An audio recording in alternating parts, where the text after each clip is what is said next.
Puji nama Tuhan, Shalom Aleichem. Bersyukur pada Tuhan bila saat petang hari ini kita bisa mengikuti ibadah raya yang ketiga. Mari Bapak Ibu Jemaat Tuhan, baik yang ada di gereja maupun yang di rumah, kita beribadah mencari hadirat Tuhan, karena Dialah suatu pribadi yang mengenal hati kita masing-masing. Puji nama Tuhan, jemaat saya undang bangkit berdiri, kita awali pujian kita dengan pribadi yang mengenal hatiku.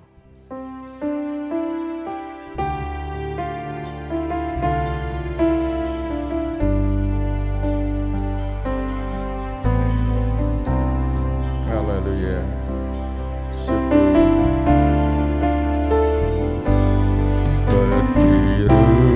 Saya haus, rindu aliran sungai-Mu.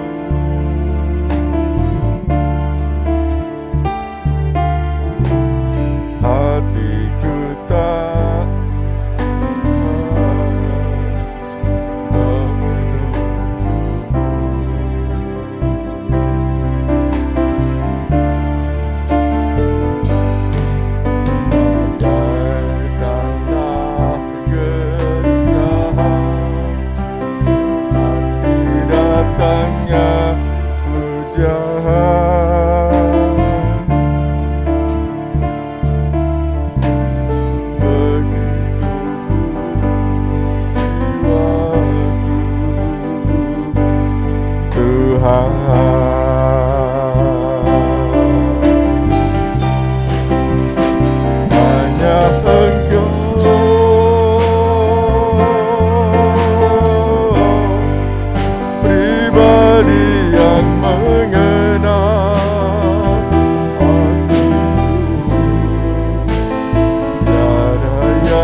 tersembunyi bagi Tuhan. Seluruh isi hatiku Kau tahu, menolongku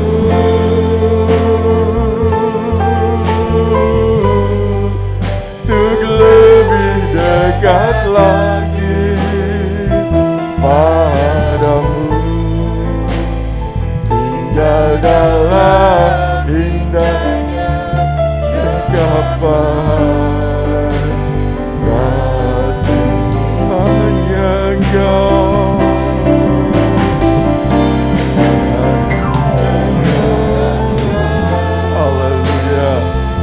hanya Engkau pribadi yang mengenal, yang mengenal hatiku. Tiada yang tersembunyi bagimu, seluruh isi hatiku Kau tahu.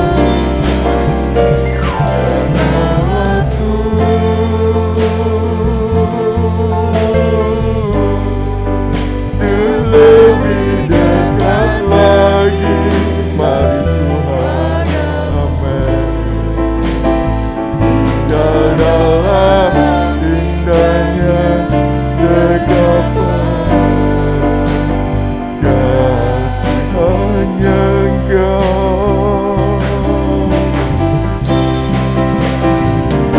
hanya Engkau.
Seluruh hati kami Tuhan, kami mau serahkan ke dalam tangan Tuhan pada sore hari ini Tuhan. Kami datang ke tempat ini dengan penuh kerinduan kami Tuhan. Berkana Tuhan yang sendiri yang mengubah setiap hati kami, sehingga hati kami semakin hari semakin diperbarui oleh Tuhan.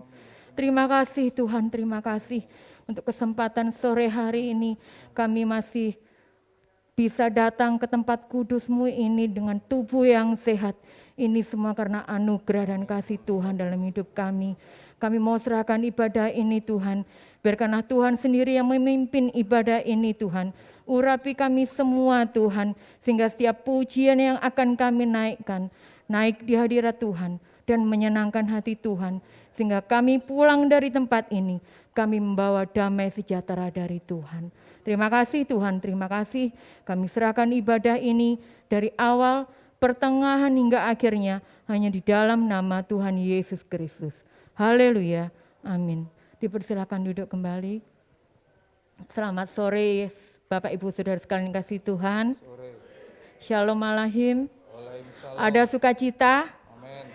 Sore hari ini kita bersyukur kalau kita masih diberikan kesehatan yang baik, sehingga kita bisa memuji dan memuliakan nama Tuhan. Segala puji syukur hanya kepada Tuhan Yesus.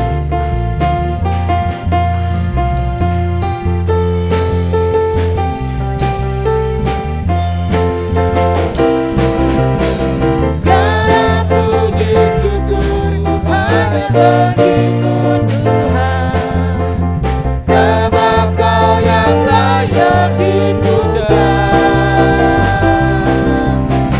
Kami mau bersorak tinggikan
puji syukur hanya kepada Tuhan Yesus, karena hanya Tuhan yang patut kita sembah, hanya Tuhan yang patut kita tinggikan dan kita agungkan. Saya undang Bapak Ibu Saudara untuk bangkit berdiri. Kita mau ujikan hanya Tuhan kekuatan dan mazmur kita.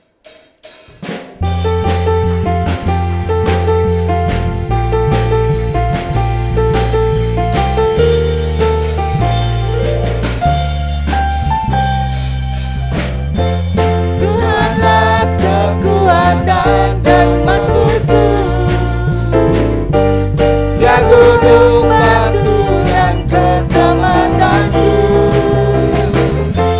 hanya padamu hatiku percaya. Kaulah menara dan kota perlindungan. Rumah selalu bersyukur, bercinta padaku, takkan pernah berubah. Hatiku percaya, walau bumi bergoncang, gunungku meranjang, namun kasih setiamu tak pergi dariku.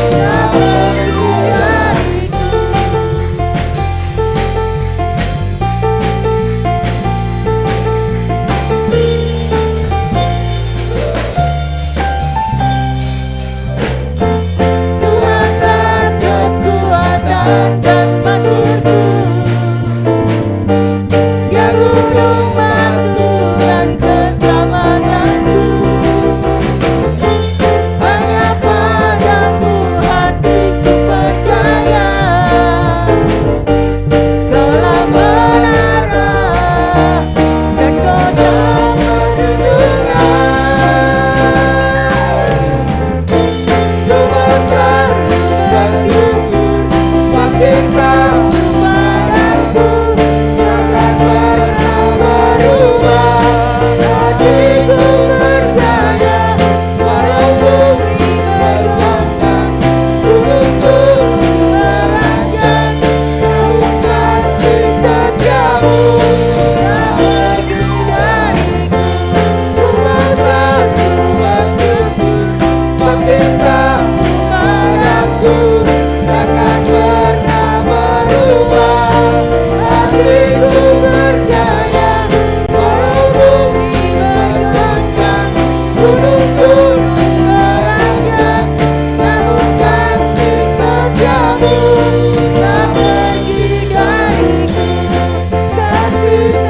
tak pergi dariku. Kasih setiamu tak pergi dariku. Kasih setiamu tak pergi dariku.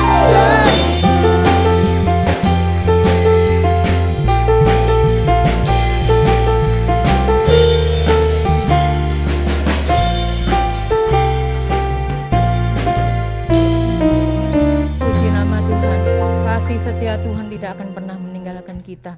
Jangan pernah kecewakan hati Tuhan, kita terus berharap hanya kepada Tuhan. Tetap bangkit berdiri, kita mau siapkan hati kita, pikiran kita untuk mendengarkan firman Tuhan. Biarkanlah setiap firman Tuhan pada sore hari ini tidak tertabur dengan sia-sia, tapi menjadikan kekuatan bagi kita. Sungguh indah Kau Tuhan. Terima kasih Tuhan Yesus. Haleluya Yesus.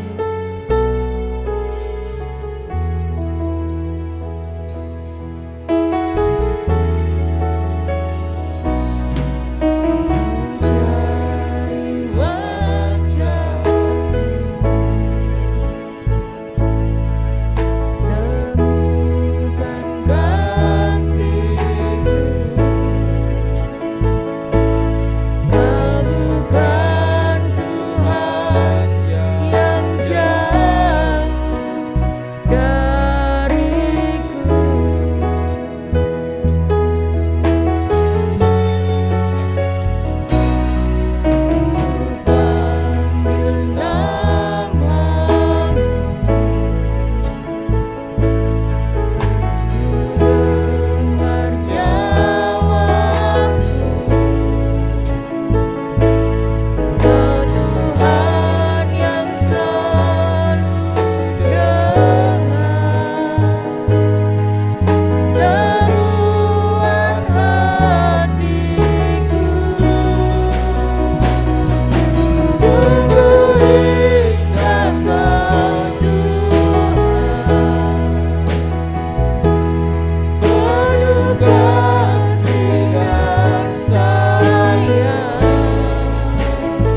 kuatkan bagi semua orang yang membutuhkan.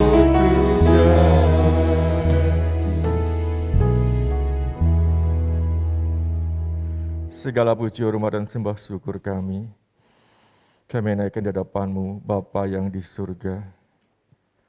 Engkaulah sumber kekuatan kehidupan kami. Kami bersyukur punya Allah seperti Engkau.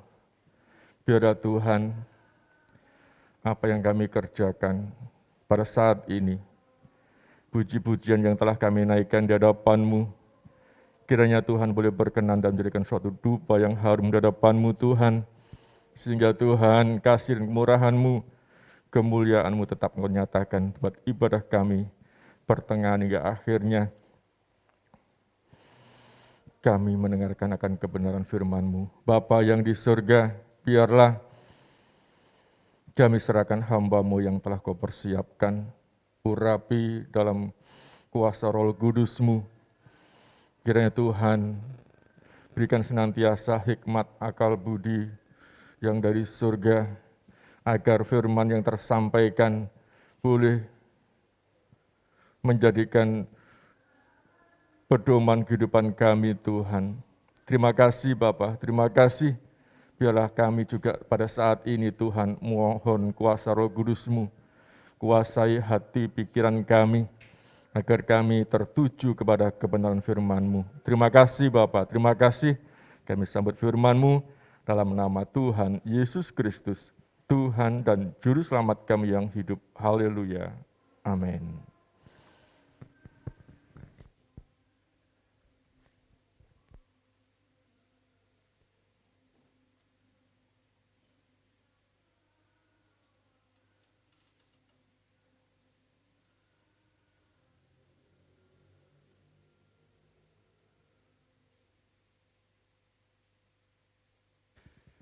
Di nama Tuhan, Shalom Aleichem. Kita bersyukur kalau kesempatan petang hari ini kita dapat bersama-sama beribadah di tempat ini semuanya oleh karena kasih dan kemurahan Tuhan. Pada akhir-akhir ini kita melihat bagaimana situasi kita, khususnya di Indonesia ini, saat ini kita mengalami pandemi yang masih terus berlangsung. Kita memiliki kerinduan untuk supaya pandemi ini segera berlalu, supaya virus ini segera terputus mata rantainya ya. Tetapi pada kenyataannya kita melihat akhir-akhir ini malah terjadi penularan yang begitu cepat, banyak yang terjangkit atau terpapar oleh COVID-19. Bagaimana kehidupan kita pada saat ini? Situasi memang menakutkan di sekeliling kita, mencekam. Apakah kita sebagai orang beriman, kita pun juga mengalami ketakutan, atau justru kita harus membuktikan iman kita, menunjukkan iman kita bahwa sekalipun situasi mencekamkan, situasi menakutkan di sekeliling kita, tetapi kita memiliki Tuhan di atas segalanya. Secara manusia memang ada ketakutan, tetapi biarlah ketakutan itu tidak menguasai kehidupan kita sebagai orang beriman. Janganlah kita menjadi orang yang takut berlebihan, kemudian mengurung diri, tidak kemana-mana, lalu dipikir ya mau ke sana kemari takut, lalu mengalami sebuah depresi dan lain sebagainya. Kita memiliki Allah yang hidup, biarlah kita tetap setia kepada Tuhan, mengiring akan Tuhan, apa yang kita miliki, kita lakukan apa yang menjadi tugas dan bagian kita, dan biarlah kita serahkan semuanya ke dalam tangan Tuhan. Dalam situasi yang normal saja, kita manusia seringkali kesulitan mengalami memacu iman kita di hadapan Tuhan. Sebelum pandemi pun manusia mengalami kesulitan dalam mengiring kepada Tuhan dengan setia, dengan ketekunan, dengan kesetiaan. Tetapi mari pada malam hari ini kita mau belajar, sekalipun situasinya tidak nyaman, ya, kita tetap melakukan prokes, ya, jaga jarak, pakai masker, cuci tangan, dan lain sebagainya. Tetapi kita juga harus membangun iman kita, membangkitkan iman kita, mempersiapkan hidup kita. Usia manusia tidak ada yang tahu sampai batas mana. Apakah saat ini kita masih memiliki usia yang panjang ke depan, atau hanya beberapa saat saja. Tetapi yang pasti, selama masih ada kesempatan, mari kita pakai hidup ini untuk selalu memuliakan nama Tuhan, untuk selalu beribadah kepadanya. Janganlah kita menganggap ibadah kepada Tuhan, membangun kesetiaan kepada Tuhan adalah sebuah kesia-siaan. Seperti yang dialami bangsa Israel di dalam Maleakhi pasal yang ketiga. Mari kita pakai berdiri. Kalau ayat yang ketiga ini enaknya ayat yang keberapa? Ya, gak usah takut. Bukan ayat yang ke-10, tetapi ayat yang ke-14 sampai 15. Maleakhi pasal 3, ayat yang ke-14 dan 15. Demikian firman Tuhan. Kamu berkata, adalah sia-sia beribadah kepada Allah. Apakah untungnya kita memelihara apa yang harus dilakukan terhadapnya dan berjalan dengan pakaian berkabung di hadapan Tuhan semesta alam? Oleh sebab itu, kita ini menyebut berbahagia orang-orang yang gegabah, bukan saja mujur, orang-orang yang berbuat fasik itu, tetapi dengan mencobai Allah pun mereka luput juga. Bahagialah aku jikalau aku mendengarkan firman Allah dan melakukannya. Amin. Silakan duduk.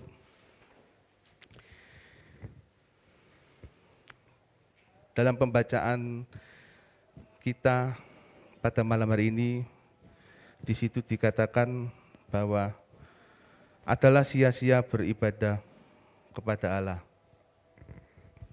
Apakah benar demikian bagi kita orang yang beriman? Kalau kita lihat di ayat sebelumnya, bagaimana Tuhan menegur keras kepada bangsa ini. Bicaramu kurang ajar tentang aku, firman Tuhan, tetapi kamu berkata, apakah kami bicarakan di antara kami tentang engkau? Kamu berkata adalah sia-sia beribadah kepada Allah. Ini adalah perkataan yang kurang ajar di hadapan Tuhan, ya. Jangan sampai kita menganggap ibadah adalah sebuah kesia-siaan. Biarlah apa yang pernah dialami oleh bangsa ini, kita jangan menirunya, kita jangan mengikutinya. Tetapi biarlah diambil sebuah pelajaran bahwa beribadah kepada Allah itu bukanlah hal yang sia-sia, tetapi justru hal yang membuat kita harus bersungguh-sungguh di hadapan Tuhan, sehingga hidup kita semakin dikenan oleh Tuhan. Kamu berkata adalah sia-sia beribadah kepada Allah. Apakah untungnya kita memelihara apa yang harus dilakukan terhadapnya dan berjalan dengan pakaian berkabung di hadapan Tuhan semesta alam? beribadah adalah perbuatan menyatakan bakti kita kepada Allah dengan melakukan apa yang menjadi perintahnya dan menjauhi apa yang menjadi larangannya. Ya, jangan dibalik ya. Jangan kita mendekati larangannya lalu menjauhi perintahnya. Itu bukan beribadah, itu malah memberontak terhadap Tuhan. Atau dengan singkat kata, beribadah adalah mengabdi kepada Tuhan. Seperti pada saat hari ini kita beribadah kepada Tuhan, datang kepada Tuhan, berbakti kepada Tuhan. Itu adalah sebuah hal yang harus kita kerjakan. Janganlah dianggap sebuah kesia-siaan. Tentunya manusia sangat menghindari yang namanya sia-sia. Sia-sia adalah tidak berguna, percuma, tidak ada gunanya. Tentunya apa yang kita kerjakan, kita menginginkan memiliki sebuah manfaat. Kalau sudah disebut sia-sia, itu berarti tidak ada gunanya, tidak ada nilainya. Pada saat itu bangsa Israel ini menyatakan bahwa adalah sia-sia beribadah kepada Allah. Dalam ayat yang kita baca ini menganggap bahwa beribadah kepada Allah adalah sia-sia percuma. Mengapa? Karena umat itu percaya bahwa sekedar ibadah lahiriah saja kepada Allah sudah cukup untuk memperoleh berkat-Nya. Karena bangsa ini menganggap bahwa dengan beribadah kepada Allah itu nanti pasti akan memperoleh hal-hal yang baik. Hal-hal yang buruk itu tidak akan diterimanya, tidak akan didapatinya, tetapi semuanya adalah hal yang baik. Berkat-Nya, materi, hal-hal materi selalu ada dalam kehidupannya. Atau dengan bahasa sederhananya, ibadah diyakini untuk mendapatkan sesuatu dari yang disembahnya. Ketika beribadah kepada Allah, kenyataannya tidak sesuai dengan yang kita bayangkan, tidak mendapat sesuatu, tidak mendapatkan hal yang baik, tetapi justru mendapatkan hal yang buruk, maka kita menilainya percuma. Apalagi melihat orang fasik dan orang-orang yang gegabah, yaitu yang tidak menjaga hidupnya. Bagaimana mereka hidupnya lebih mujur, terlihat lebih enak, dan luput dari murka Tuhan ketika mereka mencobai Allah. Di ayat yang ke-15 itu ya. Oleh sebab itu kita ini menyebut berbahagia orang-orang yang gegabah, bukan saja mujur, orang-orang yang berbuat fasik itu, tetapi dengan mencobai Allah pun mereka luput juga.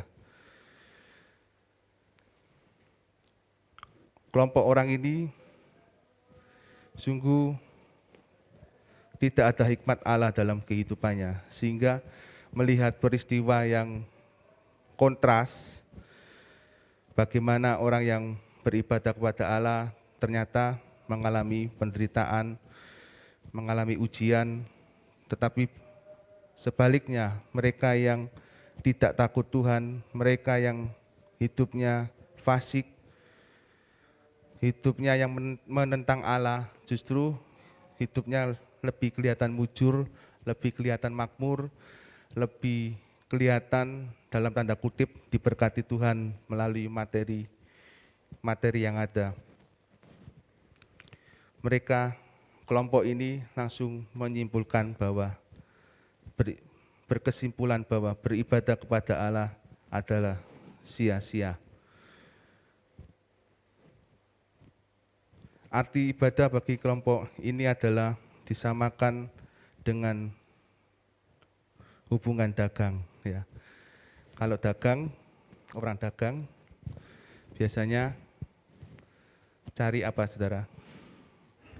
Cari untung apa cari rugi?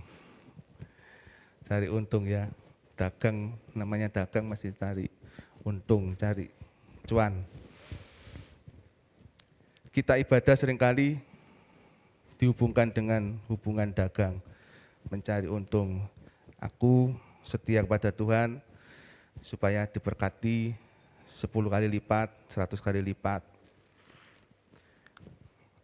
Aku setia kepada Tuhan supaya sembuh dari sakit. Aku setia kepada Tuhan supaya mendapatkan jodoh misalnya. Atau mungkin hal-hal yang lain ya. Tidak salah saudara memiliki harapan-harapan yang baik ya. Tetapi janganlah kesetiaan kita, kedatangan kita untuk sujud menyembah di bawah kaki Tuhan oleh karena hanya sekedar ingin sembuh, ingin sukses, hanya sebatas itu. Karena ketika hal itu yang kita angan-angan dalam kehidupan kita,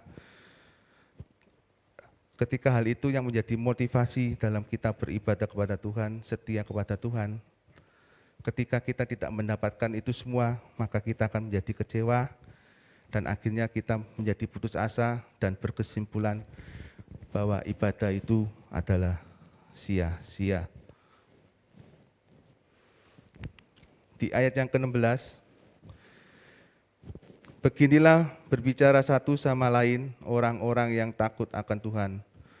Tuhan memperhatikan dan mendengarnya sebuah kitab peringatan ditulis di hadapannya bagi orang-orang yang takut akan Tuhan dan bagi orang-orang yang menghormati namanya. Mereka akan menjadi milik kesayanganku sendiri, firman Tuhan semesta alam. Pada hari yang kusiapkan, aku akan mengasihani mereka sama seperti seseorang menyayangi anaknya yang melayani dia. Ya. Di tengah masyarakat yang ada yang menyatakan bahwa ibadah itu sia-sia, ternyata masih ada sekelompok kecil orang-orang yang masih menghormati Tuhan, orang-orang yang benar-benar memiliki hati yang takut akan Tuhan.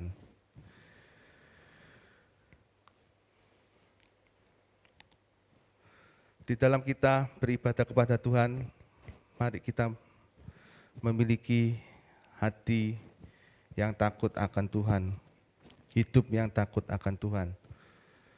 Di dalam Amsal pasal 4 ayat yang ke-23, tentunya ayat ini sudah tidak asing lagi bagi kita. Jagalah hatimu dengan segala kewaspadaan, karena dari situlah terpancar kehidupan. Sikap hati kita menentukan konsep hidup kita, termasuk dalam hal ibadah.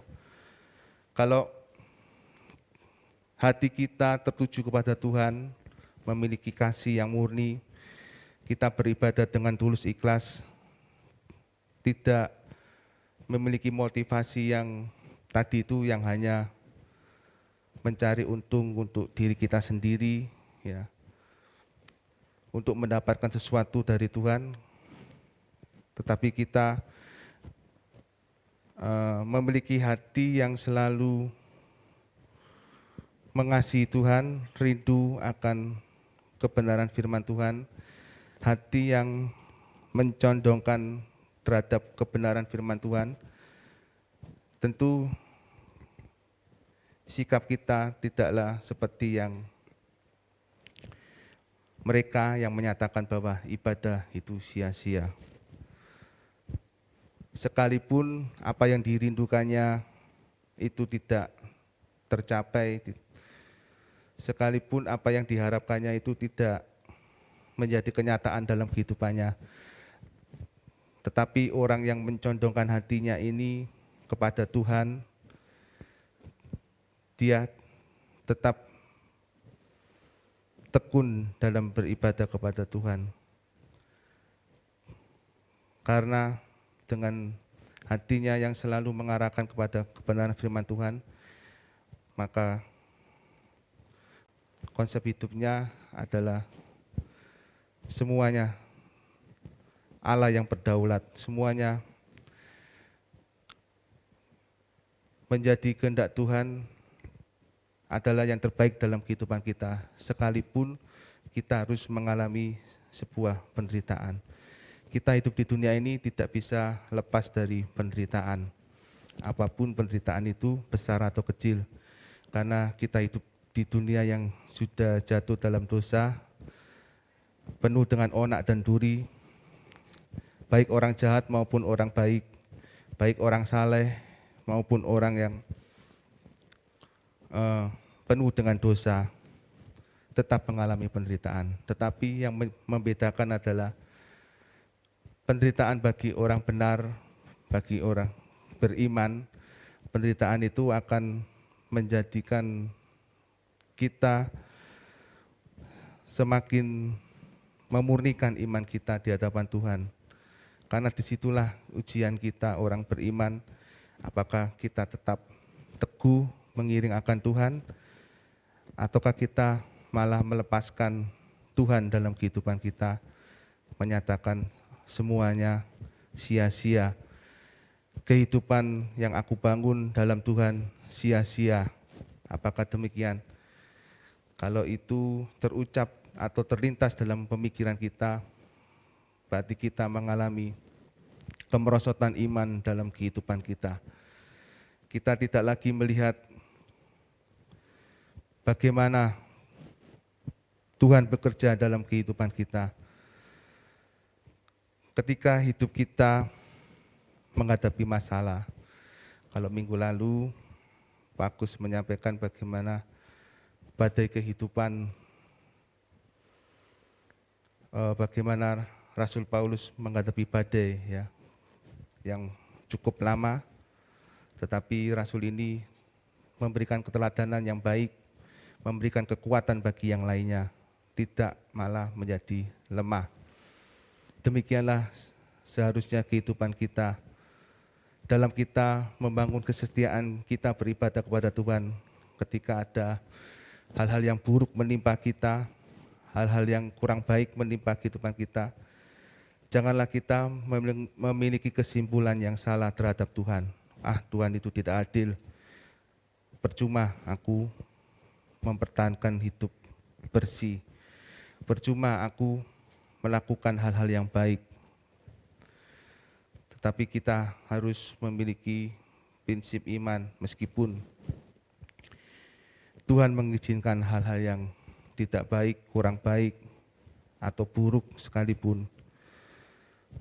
Milikilah iman yang teguh seperti Daniel, milikilah iman yang teguh seperti Sadrah, Mesak, dan Abednego, bahwa mereka tetap mempercayai Allah yang disembahnya, Allah Israel. Ketika Sadrah, Mesak, dan Abednego disuruh menyembah berhala bagi raja, tetapi di dalam Daniel pasal 3 ayat yang ke-17,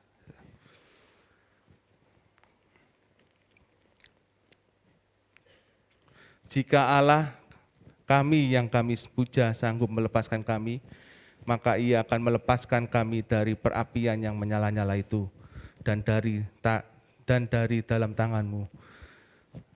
18. Tetapi seandainya tidak, hendaklah Tuanku mengetahui ya Raja, bahwa kami tidak akan memuja dewa Tuanku dan tidak akan menyembah patung emas yang Tuanku dirikan itu. Ini konsekuensinya adalah mati karena dimasukkan ke perapian yang menyala-nyala. Ketiga pemuda ini memiliki keyakinan bahwa Allah sanggup melepaskannya, tetapi seandainya tidak, di situ dikatakan bahwa kami tidak akan, hendaklah Tuanku mengetahui ya Raja, bahwa kami tidak akan memuja dewa Tuanku dan tidak akan menyembah patung emas yang Tuanku dirikan itu. Iman kita seharusnya seperti itu. Apapun yang terjadi dalam kehidupan ini, tetaplah setia, tetaplah taat kepada Tuhan. Kita jangan takut terhadap penderitaan, karena ketika kita tetap teguh iman kita di hadapan Tuhan, kita akan mendapatkan kasih dan kemurahannya di hadapan Tuhan. Kalau kita baca di ayat yang ke-17 dalam Maleakhi pasal 3, mereka akan menjadi milik kesayanganku sendiri, firman Tuhan semesta alam. Pada hari yang kusiapkan, aku akan mengasihani mereka sama seperti seseorang menyayangi anaknya yang melayani dia. Ya. Ini adalah janji Tuhan, dan bagi mereka yang menghormati Tuhan, hidup takut akan Tuhan, mereka akan mendapatkannya ini. Sehingga di ayat yang ke-18 dikatakan, maka kamu akan melihat kembali perbedaan antara orang benar dan orang fasik, antara orang yang beribadah kepada Allah dan orang yang tidak beribadah kepadanya. Pada akhirnya nanti, pada endingnya nanti, kita dapat melihat perbedaan yang sungguh nyata. Ya. Kalau mungkin saat-saat ini masih samar, orang yang beribadah kepada Allah dan orang yang tidak beribadah kepada Allah kelihatannya sama. Maksudnya terlihat Tuhan tidak mengapa-ngapakan orang yang berdosa, orang yang tidak beribadah kepadanya. Tetapi pada akhirnya kita bisa melihat bahwa bagi mereka ada sebuah penghukuman, bagi yang tidak beribadah kepada Allah, bagi orang fasik yang tidak mau bertobat, ada penghukuman yang sudah disediakan oleh Tuhan. Tetapi bagi mereka yang terus setia dan taat, sampai pada akhirnya mereka akan mendapatkan kasih sayang Tuhan.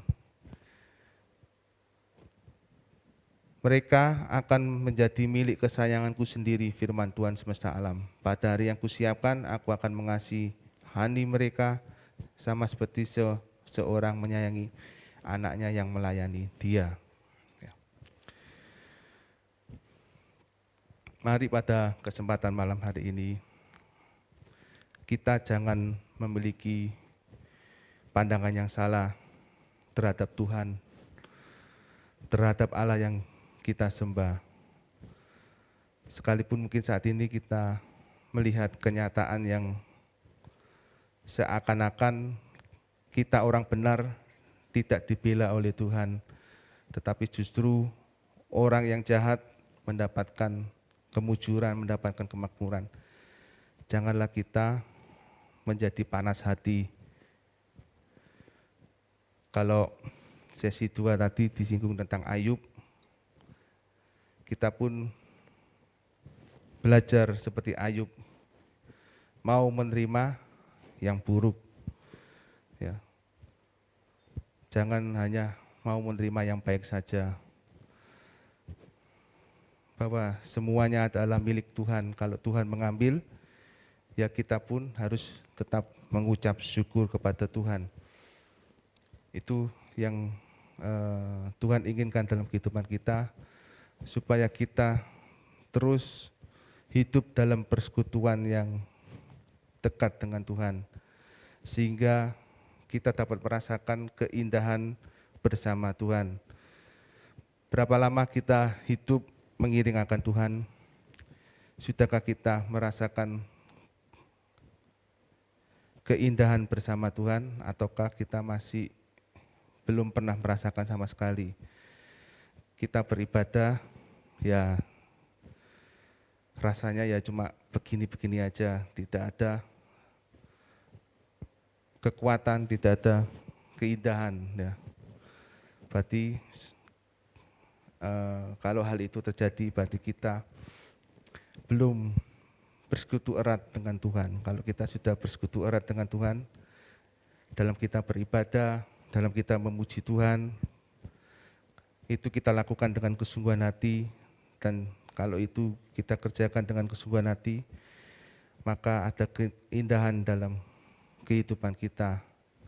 Kita bisa menyatakan bahwa sungguh indah Kau Tuhan, bukan hanya sekedar pujian di mulut, tetapi benar-benar dirasakan dalam hati, dalam batin, dalam sanubari kita. Sehingga kita tidak mudah menuduh Allah yang berbuat tidak-tidak, sehingga kita tidak mudah untuk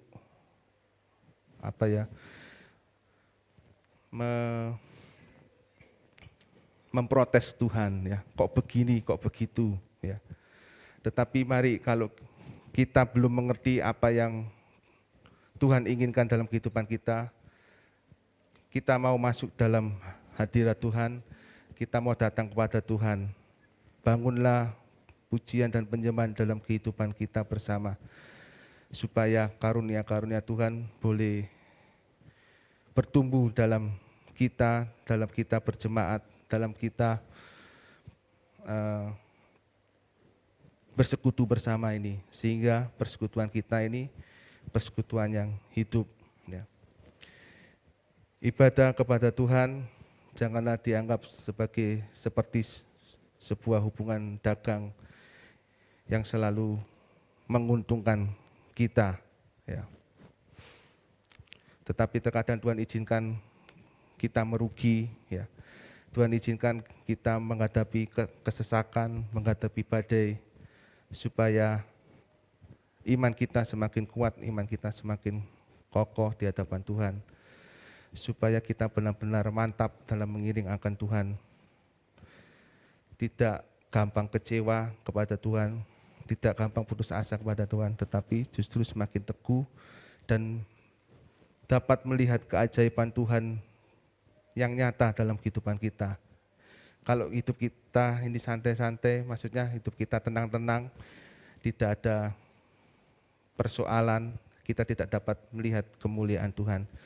Tetapi kalau hidup kita menghadapi masalah, ya, tapi ya juga jangan bikin masalah, ya saudara, supaya kemuliaan Tuhan ada, tak bikin masalah, ya nanti saudara diserentik sama Tuhan, ya. Maksudnya kita yang sudah setia, misalnya sudah rajin beribadah, tetapi Tuhan izinkan kita menghadapi penyakit, ya, mendapatkan penyakit, atau mungkin Tuhan izinkan kita mengalami kecelakaan dan lain sebagainya. Janganlah kita bersungut-sungut menggerutu, ya, tetapi kita tetap belajar untuk selalu bersyukur kepada Tuhan, tetap membangun ibadah kepada Tuhan, berbakti kepada Tuhan. Di dalam Ibrani pasal 10 ayat yang ke-25, 24 dan 25, Ibrani 10, 24 dan 25. Dan marilah kita saling memperhatikan supaya kita saling mendorong dalam kasih dan dalam pekerjaan baik. Janganlah kita menjauhkan diri dari pertemuan-pertemuan ibadah kita seperti dibiasakan oleh beberapa orang, tetapi marilah kita saling menasihati dan semakin giat melakukannya menjelang hari Tuhan yang mendekat. Ya. Di dalam kita membangun ibadah kita kepada Tuhan, semakin hari hendaknya semakin giat, semakin penuh kegairahan, ya. Jangan grafiknya semakin merosot, ya. Mungkin awalnya kita setia, wah naik, tetapi mungkin karena pertumbuhan iman kita statis, kita mengalami kebosanan. Kita tidak berbuah-buah lebat di dalam Tuhan, kita mengalami kebosanan, akhirnya kita menurun, tidak ada semangat, tidak ada gairah lagi. Dulu ibadah penuh dengan semangat dan antusias, sekarang ya pokoknya datang, daripada nanti di absen, diteleponi, ditanyai kemana, nggak bisa jawab, datang aja. Kalau dulu sebelum Ibu Gembala sakit, ya Ibu Gembala selalu melihat siapa yang hadir, siapa yang nggak hadir, dan memperhatikan. Lalu saat ini sakit, mungkin saudara, pas gak ada yang nelponi, ya bisa nggak datang terus ibadahnya, bisa pray lama. Tentu tidak, ya saudara, ya. Mari sekalipun mungkin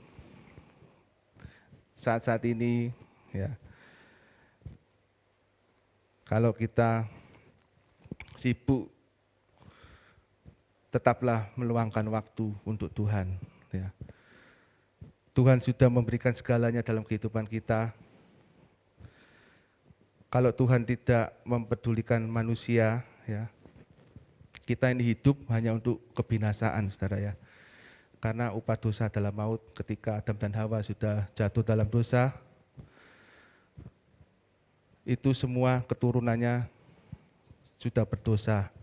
Ya, keturunan Adam berdosa semua dan pasti masuk neraka. Tanpa pihak surga turun ke dunia melalui Yesus Kristus, tanpa kita ditebus oleh Tuhan Yesus, maka kita ini hanya hidup untuk binasa, ya, tidak ada keselamatan. Tetapi karena Tuhan menebus kehidupan kita, kita mendapatkan pengharapan yang baru. Dalam Yohanes 3 ayat 16, karena begitu besar kasih Allah akan dunia ini, sehingga ia telah mengaruniakan anaknya yang tunggal, supaya setiap orang yang percaya kepadanya tidak binasa, melainkan beroleh hidup yang kekal. Ini adalah sebuah kemurahan Tuhan yang luar biasa, yang tidak bisa kita balas sebanding, ya. Oleh sebab itu, mari biarlah pujian dan penyembahan kita ini bisa menyenangkan hati Tuhan, bisa membawa kehidupan kita lebih baik lagi kepada Tuhan. Kita mau baca di dalam 2 Petrus pasal 3 ayat yang ke-9. 2 Petrus pasal 3 ayat yang ke-9. Sebagai ayat yang terakhir. Tuhan tidak lalai menepati janjinya sekalipun ada orang yang menganggapnya sebagai kelalaian. Tetapi ia sabar terhadap kamu karena ia menghendaki supaya jangan ada yang binasa, melainkan supaya semua orang berbalik dan bertobat. Ya. Mari, kalau ada orang yang jahat masih mendapatkan kesempatan dari Tuhan, doakan dia supaya dia berbalik dan bertobat seperti yang Tuhan inginkan, ya. Biarlah hati kita juga memiliki kasih yang besar terhadap sesama kita. Janganlah kita menghakimi, ya. Oh, itu wis jahat, wis korupsi, wis lain sebagainya. Kok urip ae, ya. Kasarnya gitu. Jangan. Kalau kita tahu, ya, doakan supaya mereka bertobat. Kita janganlah menjadi hakim atas sesama kita, tetapi doakan mereka milikilah kasih yang besar seperti Kristus mengasihi kita. Bagaimana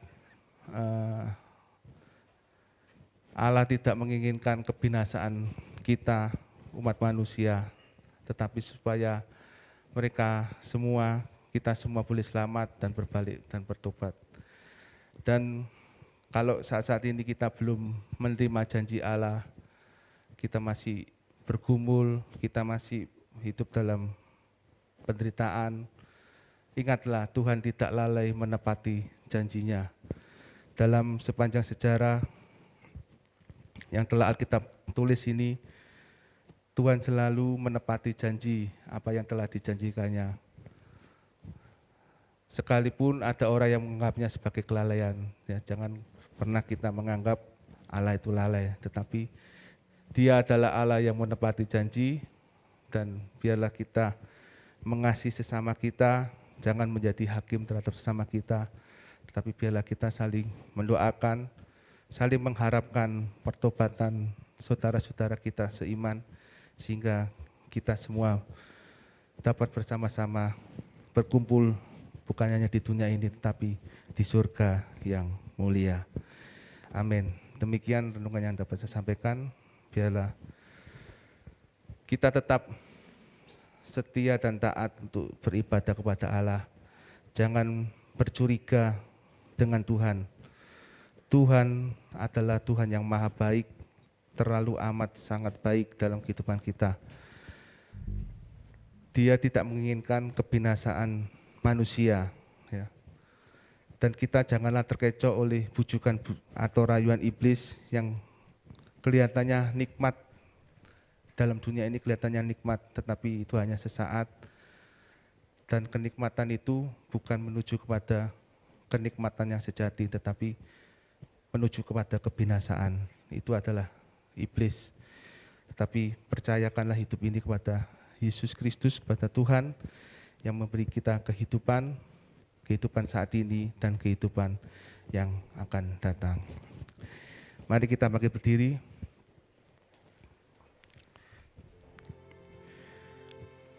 Kita pujikan pujian yang pertama nanti, pribadi yang mengenal hatiku.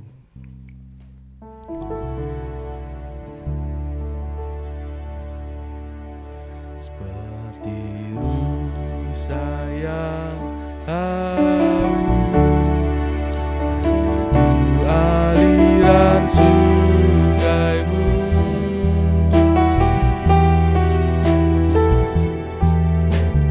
hatiku tak tahan menunggumu.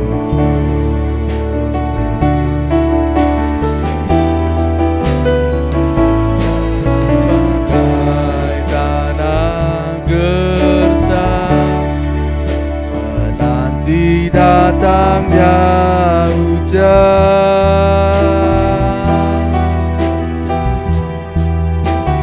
begitupun jiwaku, Tuhan, hanya Engkau,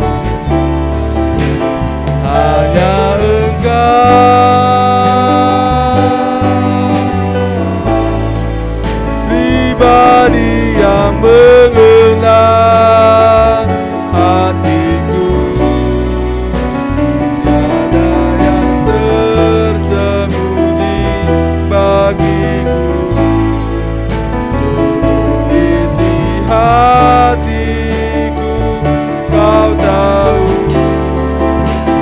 dan bawaku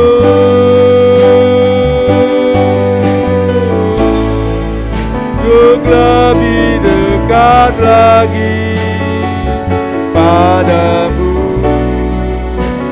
tinggal dalam indahnya dekapan kasih-Mu, hanya Engkau, hanya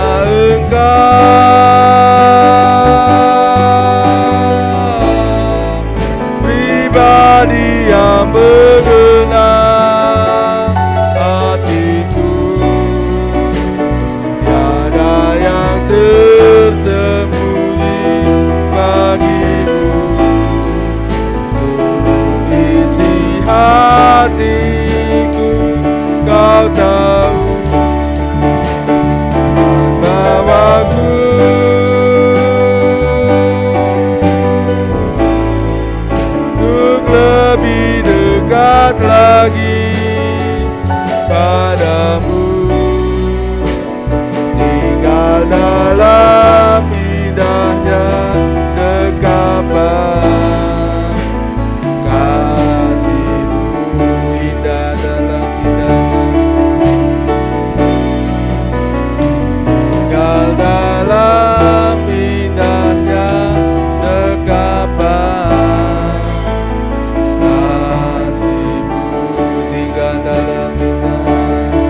Terima kasih Tuhan.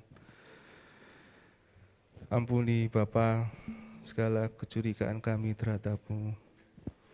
Seringkali kami bercuriga terhadap Engkau yang berlaku bukan-bukan, tetapi melalui kebenaran firman-Mu pada malam hari ini, mengingatkan sungguh Engkau Allah yang begitu besar kasih-Mu terhadap kami, terhadap umat manusia.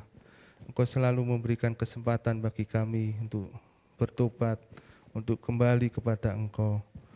Biarlah Tuhan, kebaikan kasih-Mu ini boleh kami pergunakan dengan sebaiknya untuk kembali sujud di bawah kaki-Mu, untuk setia kepada-Mu, untuk taat kepada-Mu. Apapun yang terjadi di dalam dunia ini, biarlah iman kami terus bertumbuh dan berbuah lebat hanya untuk kebesaran dan kehormatan bagi nama-Mu Bapa. Terima kasih Bapa. Memang hidup dalam dunia tidaklah mudah, tetapi kami memiliki Roh Kudus yang selalu menuntun dan menyertai dalam setiap kehidupan kami umat manusia. Dengan Roh Kudus-Mu kami akan mampu melewati segala sesuatu yang ada di dunia ini. Dan biarlah iman kami semakin matang, semakin mantap, semakin membuat kagum akan dunia ini. Bukan karena kuat dan gagah kami, tetapi oleh karena kuasa Roh-Mu yang mengurapi kehidupan kami bersama. Terima kasih Bapa, terima kasih hamba-Mu terbatas dalam menyampaikan kebenaran firman-Mu. Biarlah Roh Kudus-Mu terus berbicara dalam kehidupan kami masing-masing, sesuai dengan kemampuan kami masing-masing, sehingga kami semakin mengerti, memahami akan kebenaran firman-Mu. Kami tetap memelihara ibadah kami kepada Tuhan, tidak meninggalkan ibadah kami, tidak menganggap ibadah adalah sebuah kesia-siaan, tetapi ibadah membawa berkat bagi kehidupan kami, mendorong kami untuk semakin giat, semakin setia kepada Engkau, sehingga kehidupan kami semakin mempermuliakan nama-Mu Tuhan. Terima kasih Bapa, terima kasih Yesus. Berkati Bapak dan Ibu Gembala yang saat ini tidak ada bersama-sama kami. Berkati dengan kesehatan, kekuatan, supaya di waktu yang akan datang kedua hamba-Mu boleh dapat bersama-sama kami, bersekutu bersama. Demikian juga kami berdoa buat saudara-saudara kami yang lain yang saat ini tidak beribadah, baik ibadah tatap muka maupun ibadah secara online. Mungkin karena sakit Tuhan Kau mau sembuhkan, mungkin karena mereka berpergian, Kau mau tetap lindungi, jagai mereka, sehingga di waktu yang akan datang mereka boleh bersama-sama kami untuk memuji dan membesarkan nama-Mu. Terima kasih Bapa, terima kasih mereka yang mengalami putus asa, beban berat. Tuhan Kau mau kuatkan mereka, Kau mau angkat mereka Tuhan, supaya mereka boleh kuat, boleh teguh, boleh berdiri tegak, sehingga mereka memperoleh kemenangan yang daripada-Mu Bapa. Terima kasih Bapa, mereka yang lama terhilang, tidak lagi memikirkan atau mempedulikan imannya di dalam Engkau Tuhan. Kau mau sadarkan mereka bahwa hidup ini kami benar-benar butuh akan Engkau. Jangan biarkan mereka tersesat oleh kuasa-kuasa kegelapan, tetapi biarlah mereka boleh kembali, Roh-Mu terus berbisik bagi kehidupan mereka untuk kembali setia kepada Engkau, dan nama-Mu saja yang dipermuliakan Bapa.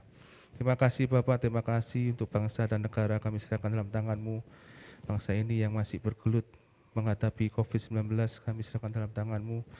Berikan nikmat marifat yang dari surga bagi para pemimpin bangsa kami, juga kami masyarakat yang ada di Indonesia ini, biarlah memiliki kesadaran yang lebih lagi untuk menjalankan protokol kesehatan, sehingga ada kerjasama yang baik antara masyarakat dan pemerintah, sehingga COVID-19 ini dapat segera teratasi. Terima kasih Bapak untuk para tenaga medis yang ada, yang bekerja keras untuk menyembuhkan setiap pasien COVID-19. Kamu berikan kesehatan, kekuatan bagi mereka, sehingga mereka dapat menjalankan tugasnya dengan baik, dengan penuh tanggung jawab, dan nama-Mu saja yang dipermuliakan. Untuk keamanan bangsa kami juga serahkan dalam tangan-Mu, jauhkan dari teroris, jauhkan dari para bahaya, tapi biarlah kuasa-Mu memegang kendali bangsa ini, biarlah bangsa ini tetap aman dan damai, dan nama-Mu saja yang dipermuliakan. Terima kasih Bapa, terima kasih Yesus, terima kasih. Mari kita angkat tangan bersama. Segala puji, hormat, syukur tunaikan kepadamu, Allah Bapa, Allah Putra, Allah Roh Kudus.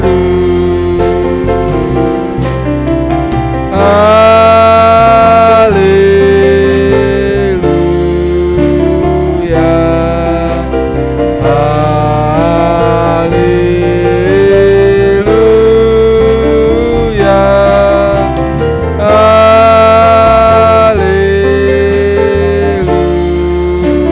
haleluya.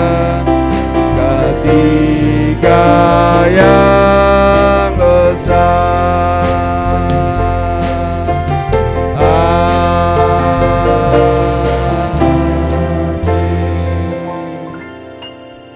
Dengan selesainya ibadah pada malam hari ini, pulanglah kita semua dengan mendapatkan damai sejahtera yang dari surga, sukacita yang dari Roh Kudus, sehingga kita bersama-sama boleh mendapatkan kasih dan kemurahan Tuhan mulai hari ini sampai Maranatha. Biarlah kita menjadi umat yang setia, umat yang taat, umat yang tangguh di dalam Tuhan, dan nama Tuhan dipuji dan dimuliakan melalui kehidupan kita bersama. Dalam nama Tuhan Yesus Kristus kami sudah berdoa dan mengucap syukur. Haleluya. Amin. Silakan duduk. Ibadah telah selesai.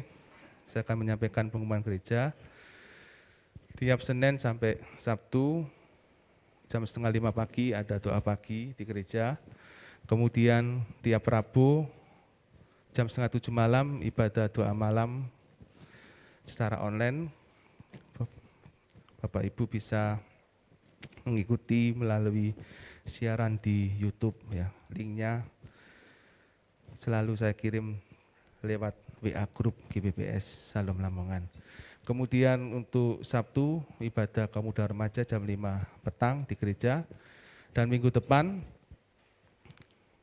minggu pertama di bulan Juli, kita beribadah disertai dengan perjamuan suci. Ibadah pertama jam 6 pagi, ibadah kedua jam 9 pagi, dan ibadah ketiga jam 5 sore. Untuk ibadah sekolah minggu dilakukan secara online tiap minggu jam 4 petang. Untuk ibadah sekolah minggu tatap muka yang beberapa waktu lalu saya pernah umumkan, untuk sementara ini ditunda dulu ya, karena situasi saat ini Lamongan masih berstatus merah, jadi masih belum aman bagi anak-anak kita, putra-putri kita. Jadi ibadah sekolah minggu masih dilakukan secara online. Demikian pengumuman yang dapat saya sampaikan. Selamat malam, selamat pulang. Tuhan Yesus berkati.